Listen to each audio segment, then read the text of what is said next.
Hey everybody, it's Jason Blaha here, and once again it is time for a deadlift day. But a quick reminder for those of you who watch these videos, please remember to click like down below. Be greatly appreciated. I walked in and pretty much followed what my plan's going to be for deadlift, and I actually had someone say, "Why is your deadlift regressed?" And I'm like, "What are you talking about? I didn't try anything heavier than what I've been pulling over and over and over."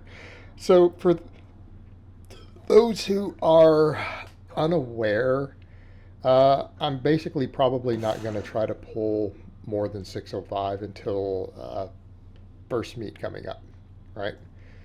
Qualifier. So I'm not even going to bother. I pulled 625 at that charity event. That puts me squarely at a national and world record if I can pull it in the coming class. So I'm not really worried. I'm just going to come in and I'm going to do training maxes with 605, right? And I'm going to build my accessory work and base where my deadlift is off of my rep work, my fives and things, and see where I'm at as far as where the strength is, so I can estimate what I'm going to be able to pull. So not really a big deal. That's my game plan. I don't really plan on PRing in home in training on the deadlift. I have no plans to do so. Right? I pulled that 625 at an event. That's pretty much what I plan on doing moving forward. I'm only going to try to pull big PRs at events. I'm not going to do them at home. I don't need to. So what did we do today? We did some axle bar cleans.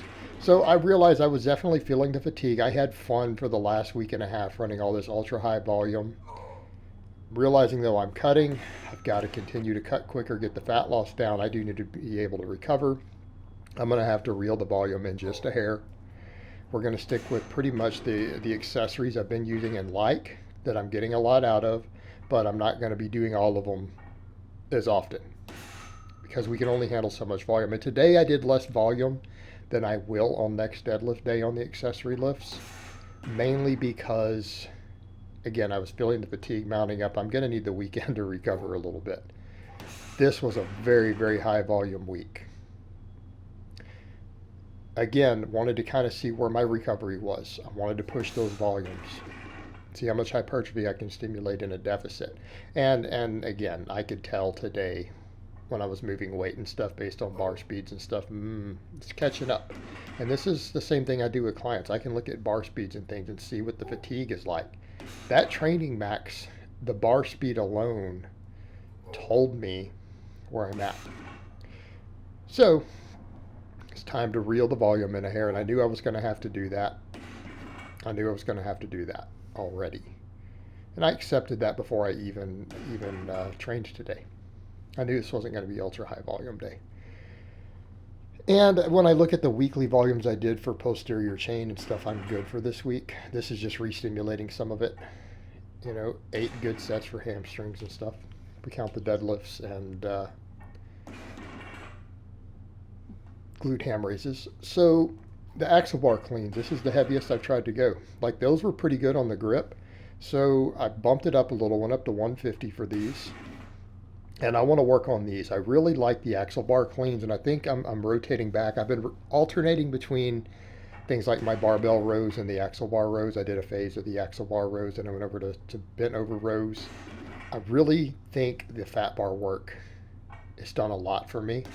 So I think that's what I'm going to stick with for all my pulling, right? I think that's what we need to do.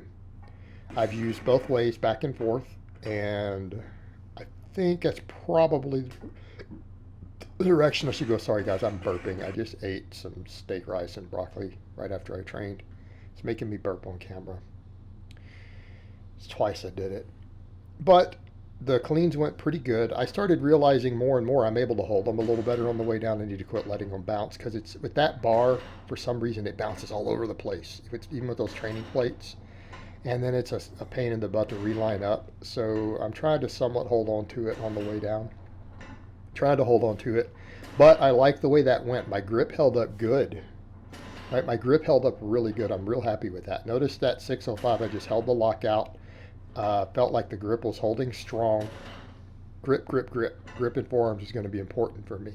It's going to be important for my bench too. All right. It's not just about orc mode. It's not just about being thick. It is going to help with my bench and my deadlift, right? So what's kind of be the game plan here? I stopped these short too. I just did 4 sets of pulls because you know what I did? My heavy work, all of those counted as effective reps if you go off the percentages, even the first ramp up single. 4 good sets of deadlifts. We'll do 5 next time. And then we'll do 5 glute ham raises next time. I stopped it at 3 because I haven't done these, but I did all those Romanian deadlifts on my squat day. Okay, my posterior chain was still feeling it. My low back is still feeling that. It knows it got worked really hard. I could tell today. So I didn't want to overdo it. We just wanted a good workout. And probably next week, I'll probably come in and do 5 sets of all of this again. But these overall felt good. The grip felt good. Grip is holding strong on everything. It's what I want. So what are we looking at for a deadlift day then? Well, deadlifts, axle bar cleans, glute ham raises, neck extensions. Pretty much what I did. I'm leaning in the direction for the coming squat day, my next lower day of squatting, obviously. And then, back off squatting, more of the axle bar cleans, front squats, and then neck work. I'm liking the front squats. And again, it comes down to giving me a second quad exercise that works my back. It's going to give me deadlift carryover. And again, it's another angle for my forearms. I've got to rack it. I've got to hold it. It puts a whole different stimulus on my forearms and grip, a different angle. And I like that because, again, I've got to just get my forearm and grip all around strong and thicker because I feel like that's going to be my limit on deadlifting. Right? It's going to be my limit on deadlifting. And I can pretty much use mostly the rowing and the glute ham raises along with just the hypertrophy work on the deadlifts to build my deadlift up. And I'll know where my deadlift is. Like people say, well, what about if you're upper or middle back? Well, I'll be able to tell from those axle bar rows. If they get stronger, I know that area is stronger for my deadlift. The glute ham raises, I'm kind of stagnating at the moment, but I haven't been pushing them hard. I've backed off on them. I'll go back to pushing them hard, and if they increase, then I know that, again, we've got deadlift PRs. Okay, and again, that's why we do the 5s. We can AMREP the 5-rep days.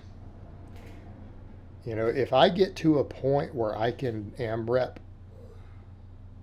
my 5-rep training max calculation, if I can do 7 reps instead of 5, I know I've got a big deadlift PR. I know I've got a deadlift PR.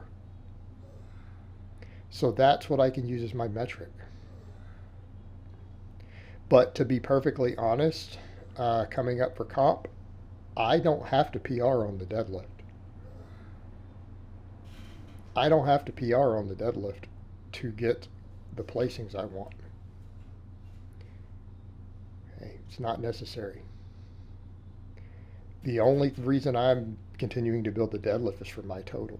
Because my total is going to be crappy because of my bench. That's it.